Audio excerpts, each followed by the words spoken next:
நீங்க YouTube video shoot பண்ணையில, அப்படி இல்லைன்னா, உங்களோட வாய்ஸ் ரெக்கார்ட் பண்ணையில, பின்னாடி பேக்கிரவுண்ட்ல அதிகமா நாய்ஸ் வருதா?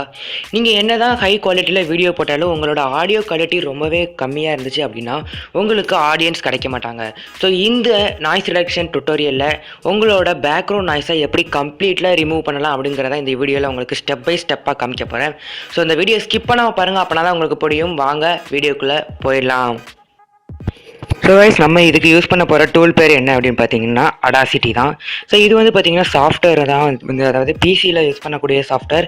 ஸோ இதை நீங்கள் எப்படி டெவலப் பண்ணணும் அப்படின்னு வந்து பார்த்தீங்கன்னா, ஜஸ்ட் நீங்கள் குரோம்க்கு போய்க்கோங்க. உங்களோட கூகுள் குரோம்க்கு ஓப்பன் பண்ணிவிட்டு நீங்கள் வந்து பார்த்தீங்கன்னா audacity latest version free download அப்படிங்கிறத சர்ச் பண்ணிவிட்டு அதில் லேட்டஸ்ட் வெர்ஷனை டவுன்லோட் பண்ணி நீங்கள் இன்ஸ்டலேஷன் ப்ராசஸ்லாம் கம்ப்ளீட் பண்ணிட்டீங்கன்னா நீங்கள் இன்ஸ்டலேஷன் ப்ராசஸை கம்ப்ளீட் பண்ணிக்கோங்க. ஸோ கைஸ், நீங்கள் ஒன்ஸ் இன்ஸ்டலேஷன் ப்ராசஸ்லாம் முடிச்சிட்டிங்க அப்படின்னா உங்களோட இன்டர்ஃபேஸ் வந்து பார்த்தீங்கன்னா இப்படி தான் இருக்கும். ஸோ இதுதான் வந்து பார்த்தீங்கன்னா அடாசிட்டியோட இன்டர்ஃபேஸ். ஸோ நீங்கள் இப்போ என்ன பண்ண போகணும் பார்த்தீங்கன்னா, உங்களோட ஃபைலை இதில் வந்து பார்த்தீங்கன்னா இம்போர்ட் பண்ணணும். ஸோ அதுக்கு இங்கே மேலே கார்னரில் வந்து பார்த்தீங்கன்னா ஃபைல் அப்படிங்கிற ஆப்ஷன் இருக்குது, அதை கிளிக் பண்ணிக்கோங்க. கிளிக் பண்ணிவிட்டு இங்கே ஓப்பன் அப்படிங்கிற ஆப்ஷனை கிளிக் பண்ணிக்கோங்க. ஓப்பனுங்கிற ஆப்ஷன் கிளிக் பண்ணிட்டுனா உங்களுக்கு உள்ள டெஸ்க்டாப் ஓப்பன் ஆகும். ஸோ டெஸ்க்டாப்பில் உங்களுக்கு என்ன ஃபைல் வேணுமோ அந்த ஃபைலை ஜஸ்ட் நீங்கள் வந்து பார்த்தீங்கன்னா கிளிக் பண்ணிட்டீங்க அப்படின்னா உங்களுக்கு வந்து பார்த்தீங்கன்னா இன்டர்ஃபேஸ் இப்படி தான் இருக்கும். ஸோ காஷ், நான் உங்களுக்கு வந்து பார்த்தீங்கன்னா ஃபஸ்ட்டு இந்த ஆடியோவை ப்ளே பண்ணி காமிக்கிறேன். இதுக்கு இதில் பேக்ரவுண்ட் சவுண்டு இருக்கிறத.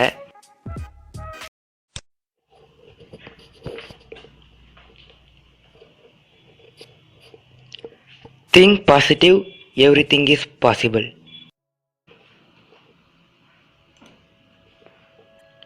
ஸோ நீங்களே வந்து பார்க்கலாம், அதில் வந்து பார்த்திங்கன்னா நிறைய பேக்ரவுண்ட் சவுண்டாக இருந்துச்சு. ஸோ இப்போ நம்ம அதை எப்படி வந்து பார்த்திங்கன்னா நம்ம வந்து நாய்ஸ் ரிடக்ஷன் பண்ணி ஓரளவுக்கு கொண்டு வரலாம் அப்படிங்கிறத இந்த பார்க்கலாம். ஸோ ஃபஸ்ட்டு என்ன பண்ணணும் அப்படிங்கிற பார்த்திங்கன்னா, நீங்கள் வந்து ஒவ்வொரு வாட்டியும் நீங்கள் வந்து பார்த்திங்கன்னா ஒரு ஷூட் பண்ணலையோ, அதாவது பேச ஆரம்பிக்க முன்னாடியும் ஒரு 5 செகண்ட் கேப் வந்து பார்த்திங்கன்னா நீங்கள் விட்டுருக்கணும். அதாவது நீங்கள் உங்களோட வீடியோவை ஸ்டார்ட் பண்ணாலும் ஒரு 5 செகண்ட் கேப் விட்டுருக்கணும். ஸோ நீங்கள் இங்கே பார்க்கலாம், நான் வந்து பார்த்திங்கன்னா ஒரு 5 செகண்ட்ஸ் வந்து பார்த்திங்கன்னா ஃபஸ்ட்டு எதுவுமே பேசாமல் பேக்ரவுண்ட் நாய்ஸ் எல்லாம் வந்து பார்த்திங்கன்னா ஃபஸ்ட்டு நான் வந்து பார்த்திங்கன்னா அதை அப்சர்வ் பண்ண விட்டுட்டேன். ஸோ அதனால் இதில் வந்து பார்த்திங்கன்னா நாய்ஸ் ரிடக்ஷன் பண்ண இன்னும் கொஞ்சம் ஈஸியாக இருக்கும். ஸோ இப்போ நீங்கள் வந்து பார்த்திங்கன்னா என்ன பண்ணணும் அப்படின்னு பார்த்தீங்கன்னா, இந்த நம்ம 5 செகண்ட் பேசாமல் வச்சுருந்தோம் பார்த்தீங்களா, அதை வந்து பார்த்திங்கன்னா நீங்கள் செலக்ட் பண்ணிக்கணும். ஸோ ஜஸ்ட் நீங்கள் வந்து பார்த்திங்கன்னா இப்படி வந்து பார்த்திங்கன்னா எந்த இப்போ பேசாமல் இருக்கீங்களோ அதை செலக்ட் பண்ணணும். நீங்கள் பேசியிருக்கிறத செலக்ட் பண்ணக்கூடாது, பேசாமல் இருக்கிறத மட்டும் தான் செலக்ட் பண்ணணும். செலக்ட் பண்ணிவிட்டு இங்கே மேலே எஃபெக்ட் அப்படிங்கிற ஒரு ஆப்ஷன் இருக்கும். ஸோ அதை கிளிக் பண்ணிக்கோங்க. கிளிக் பண்ணிவிட்டு அப்படியே கீழே வந்தீங்க அப்படின்னா இங்கே நாய்ஸ் ரிமூவல் அப்படிங்கிற ஒரு ஆப்ஷன் இருக்கும், அதை கிளிக் பண்ணிக்கோங்க. கிளிக் பண்ணிட்டு இப்போ என்ன பண்ணணும் அப்படின்னா கெட் நாய்ஸ் ப்ரொஃபைல் அப்படிங்கிறத கொடுத்துக்கோங்க. அண்ட் திருப்பியும் வந்து பார்த்திங்கன்னா எஃபெக்ட் அப்படிங்கிறத கொடுத்துட்டு சேம் அதை நாய்ஸ் ரிமூவலை கிளிக் பண்ணிவிட்டு இப்போ இதை எதுவுமே சேஞ்ச் பண்ணாமல் அப்படி இந்த ஓகேயை கொடுத்துருங்க. ஸோ அதுக்கு அடுத்து நம்ம என்ன பண்ணணும் அப்படின்னு பார்த்தீங்கன்னா, அது ஃபுல்லாகத்தையும் செலக்ட் பண்ணணும். அதுக்கு நீங்கள் இப்படி ஒரு டபுள் கிளிக் பண்ணிட்டீங்க அப்படின்னா உங்களுக்கு ஃபுல்லாகவே செலக்ட் ஆயிரும்.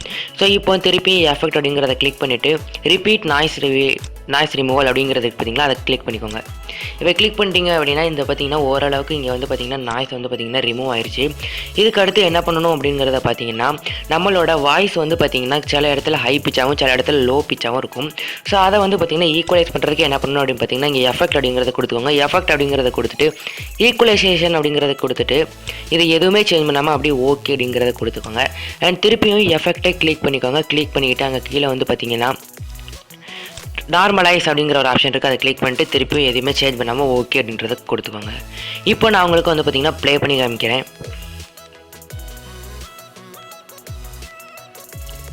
Think positive, everything is possible. So நீங்கள் வந்து பார்த்துருக்கலாம், இப்போ வந்து பார்த்திங்கன்னா முதல்ல இருந்ததுக்கு வந்து பார்த்திங்கன்னா இன்னும் நல்லா வந்து பார்த்திங்கன்னா எனக்கு நாய்ஸ் ரிடக்ஷன் வந்து ஆயிருக்கு. ஸோ இன்னும் நீங்கள் வந்து இந்த ரிடக்ஷன் பண்ணணும்னா ஸோ இந்த இடத்த அப்படி கிளிக் பண்ணிவிட்டு திருப்பியும் எஃபெக்டில் கிளிக் பண்ணிவிட்டு noise removal, get noise profile and திருப்பியும் கிளிக் பண்ணிவிட்டு நாய்ஸ் ரிமூவல் கொடுத்துட்டு ஓகே அப்படிங்கிறத கொடுத்துக்கோங்க. ஸோ இந்த மாதிரி நீங்கள் பண்ணுறதுனால உங்களுக்கு வந்து பார்த்திங்கன்னா உங்களுக்கு நாய்ஸ் ரிடக்ஷன் வந்து ரொம்பவே கம்மியாகி உங்கள் பேக்ரவுண்ட் நாய்ஸை வந்து பார்த்திங்கன்னா நீங்கள் ரிமூவ் பண்ணிக்கலாம். இப்போ வந்து பார்த்திங்கன்னா எடிட் பண்ணி முடிச்சோன்னே இதை டவுன்லோட் பண்ண வேண்டியதான் வந்து பார்த்திங்கன்னா பாக்கி. ஸோ இதை டவுன்லோட் பண்ணுறதுக்கு ஜஸ்ட் நீங்கள் வந்து பார்த்திங்கன்னா மேலே ஃபைல் அப்படிங்கிறத கிளிக் பண்ணிவிட்டு இங்கே எக்ஸ்போர்ட் அப்படிங்கிற ஆப்ஷன் இருக்குல்ல, ஸோ இந்த எக்ஸ்போர்ட் அப்படிங்கிற ஆப்ஷனை கிளிக் பண்ணிக்கோங்க. அதுக்கு வந்து பார்த்திங்கன்னா சேவ் பண்ணணுமோ அதை வந்து பார்த்திங்கன்னா கொடுத்துக்கோங்க. ஸோ நான் இப்போ மியூசிக்ன்ற கொடுத்துட்டு ஓப்பன் அப்படிங்கிறத கொடுத்துட்டு இதில் சேவ் அப்படிங்கிறத கொடுத்துட்டு இதில் எதுவும் ஆர்டிஸ்ட் நேம், ட்ராக் நேம் எது எழுதணும் அப்படின்னா எழுதிக்கோங்க. அப்படி இல்லைன்னா ஜஸ்ட் நீங்கள் ஓகே அப்படின்றத கொடுத்துட்டீங்க அப்படின்னா உங்களுக்கு உங்களோட கேலரியில் வந்து பார்த்திங்கன்னா சேவ் ஆயிரும். ஸோ இங்கே வந்து பார்த்திங்கன்னா இந்த சேவ் ஆயிடுச்சு பார்த்தீங்களா. ஸோ அவ்வளோதான். ஸோ இந்த வீடியோ உங்களுக்கு பிடிச்சிருந்துக்கும் அப்படின்னு நினைக்கிறேங்க. ஸோ இந்த வீடியோ உங்களுக்கு பிடிச்சிருந்துச்சு அப்படின்னா மறக்காமல் ஒரு லைக் கொடுத்துட்டு உங்கள் ஃப்ரெண்ட்ஸ் எல்லாருக்கும் ஷேர் பண்ணி விட்ருங்க. அண்ட் அது மட்டும் இல்லாமல் இந்த மாதிரி இன்ட்ரெஸ்டிங்கான கண்டென்ட் உங்களுக்கு கிடச்சிக்கிட்டே இருக்கணும்னா நம்ம சேனலை மறக்காமல் சப்ஸ்கிரைப் பண்ணிடுங்க. ஏன்னா நீங்கள் கொடுக்குற ஒவ்வொரு சப்ஸ்கிரைபரும் எனக்கு வந்து பார்த்திங்கன்னா நெக்ஸ்ட் வீடியோ போட மோட்டிவேஷனாக இருக்கும். ஸோ மீண்டும் இன்னொரு வீடியோவில் சந்திப்போம். நன்றி, வணக்கம்.